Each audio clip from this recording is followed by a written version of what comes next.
삼정의 문란 볼게요. 첫 번째로 전정의 문란에 대해서 보면 진결이라는 게 있었어요. 이건 황폐한 토지에 대해서 세금을 매기는 거예요. 이 진결에서의 결은 토지의 단위를 뜻하니까 토지라고 생각하시면 되고, 진은 티끌진이에요. 그래서 저희 뭐 상충곡에 보면 홍진에 묻힌 분내 인해생이 어떠한고 이런 구절이 나오는데, 그때 이 진이 티끌진이에요. 그래서 진결에서의 진이 티끌진이다.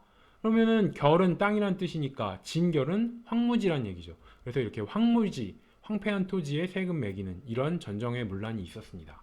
도결은 정액 이상의 세금을 매기는 걸 도결이라고 그래요. 그래서 도결의 도에서 이걸 연상하시면 돼요. 아, 도를 지나칠 정도로 세금을 매기는. 그래서 도결하면 도를 지나칠 정도로 세금 매기는 걸 도결. 그리고 은결은 토지대장에 기록되지 않은 땅에 징수하는 것을 은결이라고 합니다. 그래서 은결에서의 은이 은폐된 땅에 징수를 한다. 원래는 토지대장에 기록되어 있는 땅에 세금을 매겨야 되는데 거기에 기록되지 않은 땅도 그냥 막 세금을 매기는 전정의 문란이 있었다. 그리고 백지징세는 수확이 없는 땅에 세금을 매기는 걸 백지징세라고 해요. 백지는 흰 땅이란 얘기죠. 흰 땅은 아무 작물도 없다는 뜻이에요. 이렇게 해석을 하셔서 백지, 아무 작물도 없는 땅에 세금을 매긴다. 수확이 없는 땅에 세금 매기는 걸 백지징세라고 합니다. 그래서 뒤에 세로 끝나면 이거는 모두 전정이 토지와 관련된 거잖아요. 그래서 세로 끝나면은 전정의 문란과 관련이 있구나. 그리고 끝이 무슨 결 이렇게 끝나면은 이것도 전정의 문란에 대한 거예요. 뒤에 가면은 군정, 황곡 여러 개의 문란한 모습들이 나타나는데 이건 전정의 문란, 이거는 황곡의 문란. 이거 이제 구별을 하셔야 되기 때문에 지금 말씀을 드리는 거고요. 이 결은 땅을 측정하는 단위라고 그랬어요. 토지의 단위. 그러니까 결로 끝나면 다 뭐겠어요? 땅과 관련 있는 전정의 문란이다. 이렇게 생각하시면 돼요. 그래서 진결, 도결, 은결 다 전정의 문란과 관련이 있다. 삼정의 문란 두 번째 군정의 문란에 대해서 보면 족징은 이 군역 대상자가 도망가면 친족에게 징수하는 걸 족징이라고 합니다. 인징은 도망가면은 인이 이웃린이에요. 그래서 인근 이웃 사람한테 징수하는 걸 인징이라고 해요. 강년체는 60세 이상 된 면역자에게 나이를 줄여서 징수하는 거예요. 그러니까 포를 거둘 때 원래는 군역 의무가 있는 사람은 16에서 60세까지 정남인데 60이 넘어갔어. 그럼 군역 의무가 없잖아요. 근데 그 사람의 나이를 낮춰. 그걸 바로 강년체라고 그래요. 강년이 내릴강의 해년이에요. 그러니까 1년, 2년 할 때. 그러니까 내린다는 얘기예요. 나이를 내린다. 그래서 나이를 내려서 군역 의무자가 있는 사람으로 탈바꿈 시키는 거죠. 그리고 마감체는 병역 의무자한테 일시불로 군포를 징수하는 거예요. 그래서 마감한다, 끝낸다는 얘기잖아요. 그래서 군역 마감할 때까지, 군대 끝날 때까지의 군포를 일시불로 이제 걷어낸 거를 마감체라고 합니다. 마감해서 끝내다. 군역 끝날 때까지 걷어야 될 군포를 한 번에 일시불로 내는 게 바로 내도록 하는 게 마감체다. 황구첨정은 유아를 장정으로 나이를 올려가지고, 아까 전에 강년체는 나이를 내려서 군역 대상자로 만든다고 했죠. 유아는 원래 군역 의무가 없는 사람인데 나이를 올려서 군역 의무자로 만드는 거예요. 황구첨정에서의 황구는 누를 황의 입구, 입이 누런 이런 얘기예요. 근데 새가 처음 태어나면은 부리가 노래요. 그래서 입이 노라면은 어린 아기를 뜻해요. 그러니까 어린이, 아기.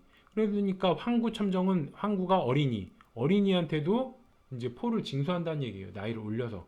백골징포는 죽은 사람한테도 징수한다는 얘기고, 백골이 죽은 사람이란 얘기잖아요. 그래서 백골징포는 죽은 사람에게도 징수한다. 그래서 군정의 문란은 다 부과하는 사람이 대상이 사람이었어요. 앞선 전정의 문란은 다 땅이었잖아요.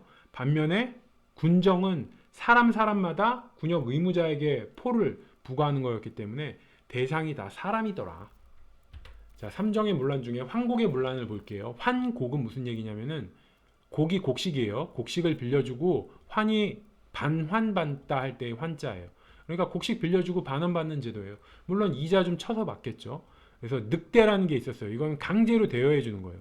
늑이 원래 굴레늑, 그래서 우리 을사조약을 을사늑약이라고 하잖아요. 강제로 체결을 한 거고, 또 이제 굴레를 씌운 그런 조약이라서 을사늑약이라고 해요. 그래서 늑대에서의 이게 강제로 대여하다. 이렇게 해석을 하시면 돼요. 늑이 강제로 대가 대여한다. 그래서 뭐 늑대하면 보통 남자가 강제로 어떻게 여자를 뭐 해보려고 그러면 늑대 같은 놈이라고 하잖아요. 그래서 그걸 연상하셔도 되고 해서 늑대 하면은 아 강제로 이제 대여해 주는 거를 늑대라고 한다. 반작은 향리가 자기가 사사로이 쓰고 허위 문서를 작성하는 거예요. 그러니까 예를 들면 대여량을 줄이고 회수량을 늘리는 거죠. 이런 식으로 허위 문서를 작성을 하는 거죠. 그래서 반작의 뜻은 반이 이제 거꾸로 반이에요. 반대하다 할 때 반. 반대로 작이 만들다 이런 얘기. 반대로 만든다. 무슨 얘기예요? 반대로 만든다는 얘기는 거짓으로 만든다는 얘기예요. 그래서 허위 문서 작성하는 걸 반작이라고 합니다. 분석은 쌀에 겨나 돌을 섞어갖고 대여량을 늘리고 난 다음에 이자를 수취하는 거예요. 그러니까 1만큼만 대여를 해주는데 그 1 안에다가 뭐 가루나 돌, 분석이 뭐냐면은 가루분의 돌석이에요. 그러니까 가루나 돌을 쌀에다 섞어가지고 대여량을 늘리는 거예요. 그걸 바로 분석이라고 합니다.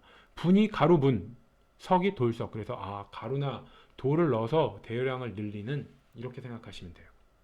자 정리해보면 전정의 문란은 진결, 황무지에 부과하는 거고요. 도결, 도에 지나칠 정도로 세금을 징수하는 거고요. 은결은 은폐된 땅, 그러니까 토지대장에도 없는 땅에도 세금을 징수하는 거고요. 백지징세는 작물도 수확하는 작물도 없는데 세금을 매기는 거고요. 근데 여기선 다 대상이 토지예요. 진결이 토지의 단위잖아요. 여기도 백지징세 땅이 있고 그래서 대상이 토지면은 전정의 문란이다. 군정의 문란 보면 족징, 친족에게 도망자가 생기면 친족에게 대신 부과하는 거, 인증은 도망자가 생기면 이웃에게 대신 부과하는 거, 강년체는 나이를 줄여서 군역 대상자로 만드는 거, 마감체는 마감, 끝내다. 그러니까 군역이 끝날 때까지 내야 될 군포를 한 번에 일시불로 내게 하는 걸 마감체라고 하고요. 황구첨정은 어린이에게 부과하는 거예요. 군역 대상자로 만드는 거고요. 백골징포는 백골이 죽은 사람이잖아요. 죽은 사람에게도 포를 징수하는 거예요. 여기서는 대상이 토지가 아니고 대상이 사람이죠. 그래서 군정은 군역의 대상자는 사람이잖아요. 그러니까 대상이 사람일 때는 아 이건 군정의 문란과 관련이 있구나. 황곡의 문란은 늑대는 강제로 대여하는 거고요. 반작은 반대로 작성하다. 그래서 반대로 작성한다는 얘기는 뭐예요? 허위로 작성한다 이런 얘기죠. 거짓으로 작성한다. 그래서 허위 문서로 허위 가짜로 작성하는 거. 분석은 가루분의 돌석이에요. 그래서 빌려줄 때 가루나 돌을 섞어서 대여량을 늘린다 이런 얘기죠. 그래서 황곡의 문란은 이렇게 세 개가 있습니다. 각각의 특징을 비교하시면 좋을 것 같아요. 구분을 하셔야 되고요. 조선시대 역 볼게요. 여기서의 역은 요역이에요. 무보수, 노가다 뛰는 거. 그래서 조선 성종 때 보면은 토지 8결당 1인 그리고 그 1인이 1년 6일 이내 기준으로 요역을 증발했다. 이런 기록이 있어요. 그래서 우리는 요역에서는 그러니까 노동을 착취하는 요역에서는 이것만 아시면 돼요. 토지 8결당 한 명씩 차출을 해서 노가다로 부려먹었다.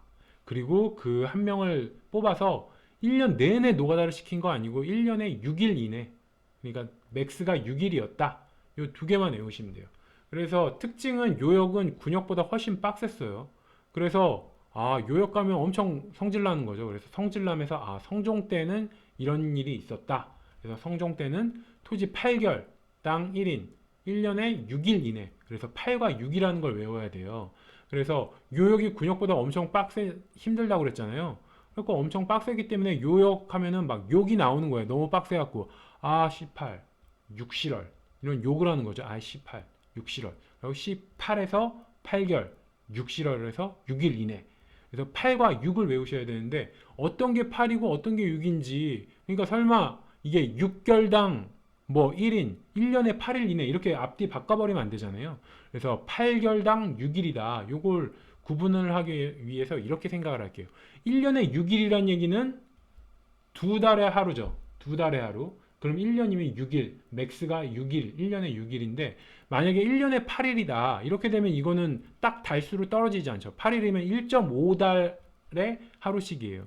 뭔가 딱 떨어지지 않잖아요. 그러니까 8일이면 좀 이상해. 1.5달의 하루씩이니까. 그거보다는 6일 해서 아, 두 달의 하루씩 이렇게 해서 1년에 맥스 6일을 넘기진 않았다. 이렇게 생각을 하셔갖고 1년에 6일 이거는 아, 두 달의 하루 이렇게 해서 8결당 6일이다.